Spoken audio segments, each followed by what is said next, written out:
take a moment and go back to the days of our childhood. Think about what you loved or what you enjoyed doing long before you had to worry about your career. Perhaps it was drawing or writing or maybe science experiments. Often, our truest passion emerge in childhood. Getting back in touch with those instincts is an important step into finding our passion. One of my favorite quotes is by a Chinese philosopher, Confucius. He said, "Choose a job you love, and you'll never have to work a day in your life." It's great advice, but not always that simple. I loved creating artworks when I was younger, so I chose a career in graphic design. 3 years ago, I graduated from university. I was young, excited, and a fresh graduate waiting to start my first job as a graphic designer. Except I had one thing missing: a job. So I applied to all sorts of places, but most of the organizations and businesses were looking for designers with experience, and I had none. I got the opportunity to work at a local creative agency as an intern, and one of the designers came up to me and said, "Liyana, there's a few things that you should know." One of the things he said was, "There will always be someone better than you." It was one of the most hurtful but truthful career advice of my life. I started questioning my skills, my talent, my creative ability, but there was one thing that I didn't doubt about myself, and that was my passion for art and design. So upon hearing this, instead of feeling demotivated, I thought, okay, I have something to prove. I may not be as good as the designer over there or the other designer, but as an individual, I wanted to prove that I had it in me, that maybe one day I could be known globally. All of us designers aim for that global recognition. But you might think, okay, how? How would we go from small time to big time? To achieve this goal, there's a few things that we'll need to address. I'll be talking about 3. The first is getting your work up online. As graphic designers, it's good that we're able to share our work, that people will see our skills, our talent, and once you start putting your work up online, people will see that you create work that you enjoy, and this will get you known, and people all around the world could see it. When I started putting my work up online, I mainly used it just to show my skills to companies when I was applying for jobs, or when I wanted local freelance work. I wasn't thinking about going global just yet, until this happened. Well, one of my videos got featured as Best New York Video of the Week, and it became known that this New York company found out about my work, and they featured it as staff picked. I even got interviewed. It was really exciting. So as a designer, aim for that possibility, and that maybe there'll be opportunities waiting for you when you share your work, and people will eventually share your work as well.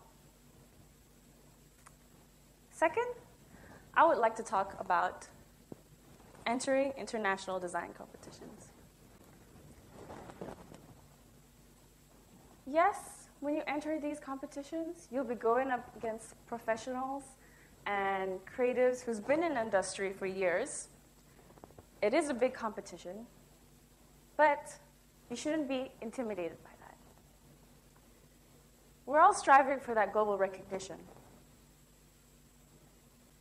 And one way to get that is to be known through your work. And international design competitions are the best place to start.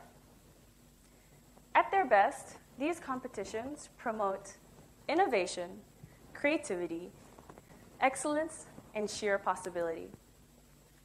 Who wouldn't want to be aligned with those? And of course, winning brings validation and acclaim. You might enter 6, 7, or 8 competitions and might not walk away with any award. That's okay. People will notice your motivation, your passion, your dedication, and they'll associate you with these terms. I'm proud to say that local telco company I worked for, Progressive, earned an award earlier this year at the Asia Communication Awards as Best Brand Campaign. And for me, it's great that we'll be able to put Brunei out in a market, that we do have talents and creatives who can get the chance to win these awards. But I didn't win it all on my own. It's a team effort, which leads to my third point, collaboration. I know personally a lot of artists and graphic designers who like to work on their own. I used to be like one of those artists. But when I started working, I found myself working with different types of creatives and artists, and it inspired me. I learn a lot when I'm working with other creatives. It helped me expanded my creative thinking. And we got to keep that creative thinking flowing every now and then. These collaborative projects are great playgrounds for artists to get out of their comfort zone and try new things. It ignites creativity and fresh ideas.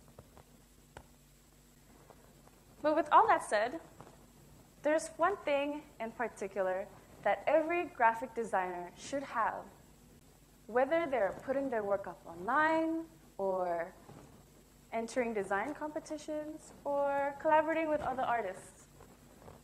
And that's your personal DNA. Well, I like to call it the graphic DNA. It's your personal style that really defines you as an artist. I'll have to be honest, it does take a lot of experimenting, and a lot of projects could take years to discover your own personal style. But eventually you'll find yourself picking up some typefaces that you come back to, or textures that you reuse every now and then in your projects. And those things will combine together and define your personal style. Design, as a discipline, never stands still. And as a designer, you're always constantly developing. There'll always be new tools, new technology, new trends, new sources of inspiration, and a creative mind never stops learning. But before I end, I like to say that passion is the key ingredient to being a successful designer. By doing what you love, you won't be the only one benefiting from it, but people around you will clearly see what a difference a passion-driven life can make. Thank you.